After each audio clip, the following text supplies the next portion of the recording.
കൊണ്ടുവരാൻ പോകുന്നത് പ്രേക്ഷകർക്ക് ഈ ഉപതെരഞ്ഞെടുപ്പ് കൗണ്ടിംഗ് അനായാസമായി മനസ്സിലാക്കാൻ കഴിയുന്ന റിപ്പോർട്ടറിന്റെ magic screen. The complete election ചാനലിന്റെ മാജിക് സ്ക്രീൻ ഇതാ ലോഡ് ചെയ്യുന്നു. Countdown begins. നമ്മുടെ മാജിക് സ്ക്രീൻ ഇതാണ്. എത്ര വ്യക്തമാണല്ലേ? ഓരോ മുന്നണിക്കും അല്ലെങ്കിൽ ഓരോ 4 പേരാണ്. ചതുഷ്കോണ മത്സരം, ജിമ്മി ജെയിംസ് സൂചിപ്പിച്ചതുപോലെ ചതുഷ്കോണ മത്സരമാണ്. അപ്പോൾ അതിൽ 3 മുന്നണി സ്ഥാനാർത്ഥികളൊപ്പം PV അൻവർ എന്ന ഇടത് MLA, സ്വതന്ത്രനായി മത്സരിച്ച PV അൻവർ, ഇത്തവണ ഇടത് MLA ആയിരുന്ന PV അൻവർ ഇത്തവണ സ്വതന്ത്രനായി കത്രിക ചിഹ്നത്തിൽ വരുമ്പോൾ എത്ര വോട്ട് സമാഹരിക്കുമെന്നതാണ് ജിമ്മി ജെയിംസിന്റെ ഭാഷയിൽ പറഞ്ഞാൽ ദാറ്റ് $1 million ക്വസ്റ്റ്യൻ അല്ലേ? The only $1 million question. എത്ര വോട്ട് സമാഹരിക്കും, എങ്ങനെയായിരിക്കും, 4മതൊരാൾ വന്ന് ഈ കളം മുഴുവൻ എടുത്തുകൊണ്ട് പോകുമ്പോൾ എങ്ങനെയായിരിക്കും മറ്റ് 3 പേരുടെ സാധ്യത? ഇന്നലെ വൈകുന്നേരം BJP സ്ഥാനാർത്ഥി അതിദയനീയമായി ദുഃഖിക്കുന്നത് കണ്ടു. എൻ്റെ വോട്ട് അത് UDF കൊണ്ടുപോയിരിക്കുന്നു. എനിക്ക് കുറച്ചുകൂടി നേരത്തെ പ്രഖ്യാപിച്ചുകൂടെയായിരുന്നു. മലയോരത്തിന്റെ മനസ്സ് അദ്ദേഹം ഉദ്ദേശിച്ച രീതിയിൽ അദ്ദേഹത്തിന്റെ ഒപ്പം നിന്നില്ല എന്നുള്ളൊരു സങ്കടത്തിൽ പറഞ്ഞു. എന്തായാലും കിട്ടേണ്ട വോട്ടുകൾ പോയില്ല എന്നുള്ളതാണ്. 12,000-ൽ 8,000-ലേക്ക് BJPയുടെ വോട്ട് പറഞ്ഞ കഴിഞ്ഞ തെരഞ്ഞെടുപ്പ്. അവിടെ നിന്ന് വോട്ടുകൾ വീണ്ടും അതിൽ നിന്ന് കുറയുമെന്നുള്ള സൂചനയായിട്ടാണ് എന്റെ പ്രശ്നമല്ല, അത് കുറഞ്ഞാൽ എങ്ങോട്ട് പോകും എന്നുള്ളതാണ്. നിങ്ങൾ ഇങ്ങനെ BJP കുറിച്ച് പറഞ്ഞുകൊണ്ടിരിക്കുന്നത്. അതിലൊരു ട്വിസ്റ്റ്. നമുക്ക് നേരെ പോകാം. ചുങ്കത്തറ മാർത്തോമ HSSലേക്ക്. മുബഷിർ പി അക്ബറാണ് നിലമ്പൂർ സ്ക്വാഡിൽ. നമുക്ക് വോട്ടെണ്ണൽ 8 മണിക്ക് തുടങ്ങിയാൽ ആദ്യം എവിടെ നിന്ന് തുടങ്ങുന്നു, എത്ര ബൂത്തുകളുടെ എണ്ണം തുടങ്ങുന്നു, അത്തരം വിവരങ്ങളിലേക്ക് നമുക്ക് പോകാം. അതെ, നമുക്കിപ്പോ മുബഷിർ ഉണ്ട്. Mubashir, good morning.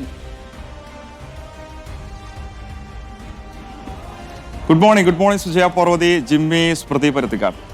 മുബഷീർ, ഇപ്പോൾ സമയം 5 മണി കഴിഞ്ഞ് 16 മിനിറ്റേ ആയിട്ടുള്ളൂ. 8 മണിക്ക് എണ്ണം തുടങ്ങുന്ന കേന്ദ്രത്തിൽ മുബഷീർ ഇത്രയും രാവിലെ എത്തിയെങ്കിൽ അത്രയും ഒരു ഉദ്വേഗം ഉണ്ട് എല്ലാവർക്കും. പ്രത്യേകിച്ച് വേറെ രാഷ്ട്രീയ പാർട്ടികളുടെ പ്രതിനിധികളെ ആരെങ്കിലും കാണുന്നുണ്ടോ അവിടെ ഈ വെളുപ്പാകാലത്ത്?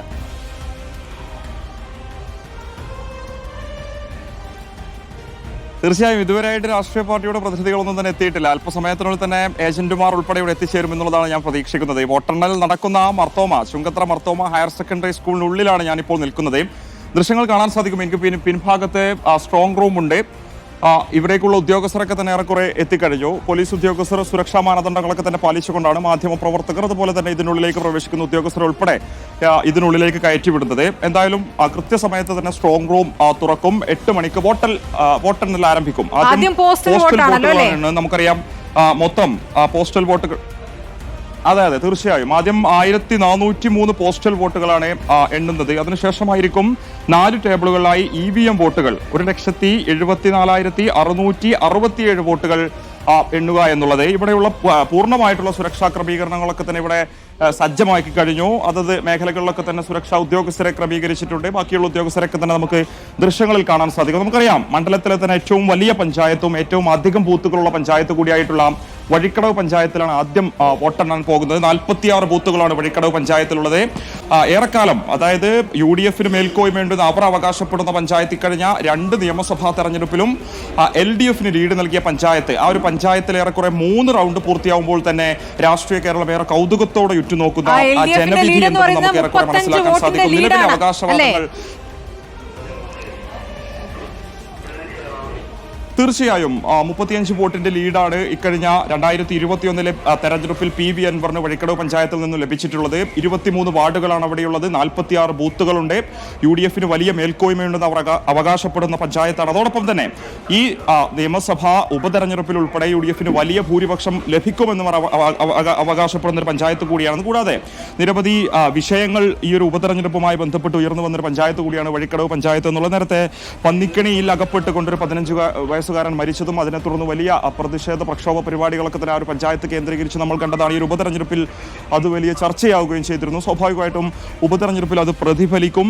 മലയോര ജനതയുടെ ഒരു വലിയ വിഷയമായി തന്നെ അത് UDF മാറ്റാൻ ശ്രമിച്ചിരുന്നു. മറുഭാഗത്തെ അത് സർക്കാരിനോ KSVPക്കോ സംഭവിച്ച വീഴ്ചയല്ല, മറിച്ച് പന്നിക്കണിയിൽ അകപ്പെട്ടുകൊണ്ടാണ് 15 വയസ്സുകാരൻ മരിച്ചത്. അപ്പോൾ സ്വാഭാവികമായിട്ടും UDFന്റെ പ്രതിഷേധങ്ങളൊക്കെ തന്നെ വിരോധാഭാസമാണെന്നൊരു വിമർശനം മറുഭാഗത്തെ LDF ഉന്നയിച്ചിരുന്നു. അത്തരത്തിൽ വലിയ ആരോപണ പ്രത്യാരോപണങ്ങളിലേക്ക് തീരുമാനങ്ങളിലേക്ക് ചർച്ചകൾ എത്തിച്ചൊരു പഞ്ചായത്ത് കൂടിയാണത്. എന്തായാലും കൃത്യം 8 മണിക്ക് തന്നെ വോട്ടെണ്ണൽ ആരംഭിക്കും. 1400 സംതിങ് വരുന്ന പോസ്റ്റൽ വോട്ടുകൾ ആദ്യം എണ്ണി തുടങ്ങും. അതിനുശേഷം 4 ടേബിളുകളിലായിട്ട് EVM വോട്ടുകൾ എണ്ണി തുടങ്ങും. എന്തായാലും ഉപതെരഞ്ഞെടുപ്പിന്റെ ചരിത്രത്തിൽ തന്നെ രാഷ്ട്രീയ കേരളം കണ്ടതിൽ ഏറ്റവും മികച്ചൊരു പോളിംഗ് ആയിരുന്നു നിലമ്പൂർ നിയോജക മണ്ഡലത്തിലെ ഉപതെരഞ്ഞെടുപ്പിൽ രേഖപ്പെടുത്തിയത്. വിശേഷം 2ഓളം ഉപതെരഞ്ഞെടുപ്പുകൾ നടന്നു. അതായത് നേരത്തെ ലോക്സഭാ തെരഞ്ഞെടുപ്പ് നടന്നു. അതിനുശേഷം രാഹുൽ ഗാന്ധി രാജിവെച്ചതിനു ശേഷം രണ്ടാമത് നടന്ന ഉപതെരഞ്ഞെടുപ്പ്, അതിൽ വലിയ രീതിയിലുള്ള പോളിംഗ് ശതമാനം കുറഞ്ഞിരുന്നു. മുന്നണികളെ സംബന്ധിച്ച് വലിയ ഒരു ആശങ്ക ഈ ഒരു ഉപതെരഞ്ഞെടുപ്പുമായി ബന്ധപ്പെട്ടുണ്ടായിരുന്നു. പക്ഷേ ആ ഒരു സ്വഭാവം ഈ ഉപതെരഞ്ഞെടുപ്പിൽ കണ്ടില്ല എന്നുള്ളതാണല്ലോ ബഷീർ. നല്ല പോളിംഗ് ശതമാനം, നീണ്ട ക്യൂ ഇല്ലാതെ കൂടുതൽ ബൂത്തുകൾ നിരത്തിക്കൊണ്ട് എല്ലാ വോട്ടർമാരെയും എത്തിക്കുന്നു. വലിയ വ്യത്യാസമില്ല അതല്ലേ? 1% വ്യത്യാസമേ വന്നിട്ടുള്ളൂ കഴിഞ്ഞ പോളിംഗിൽ നിന്ന്, കഴിഞ്ഞ നിയമസഭാ തെരഞ്ഞെടുപ്പിൽ നിന്ന്. ഇതിലൊരു രസകരമായ കാര്യം മുബഷീർ, ഇപ്പോൾ CPM പ്രതീക്ഷിക്കുന്ന വോട്ട് 1238 ഭൂരിപക്ഷം എന്നുള്ളതാണല്ലോ. ഈ വഴിക്കടവിൽ പറയുന്നത് പോസ്റ്റ് പോളിന് ശേഷം അവരുടെ വിലയിരുത്തൽ 12416 വോട്ട് LDF കിട്ടുമെന്നാണ്. UDF അതിൽ കൂടുതൽ കിട്ടുമെന്ന് അവർ പറയുന്നുണ്ട്, 13583. ഇവിടെ UDF കണക്കുകൾ പ്രകാരം 1200-ലധികം വോട്ടിന്റെ ഭൂരിപക്ഷത്തിൽ വഴിക്കടവ് പിടിക്കും എന്നുള്ളതാണ് കേട്ടോ. 1200 വോട്ടിന്റെ ഭൂരിപക്ഷം UDF പ്രവചിക്കുന്ന ഈ മണ്ഡലം. പക്ഷേ പോളിംഗ് കഴിയുമ്പോൾ UDF പ്രതീക്ഷ കുറച്ചുകൂടെ കൂടുതലായിരുന്നു.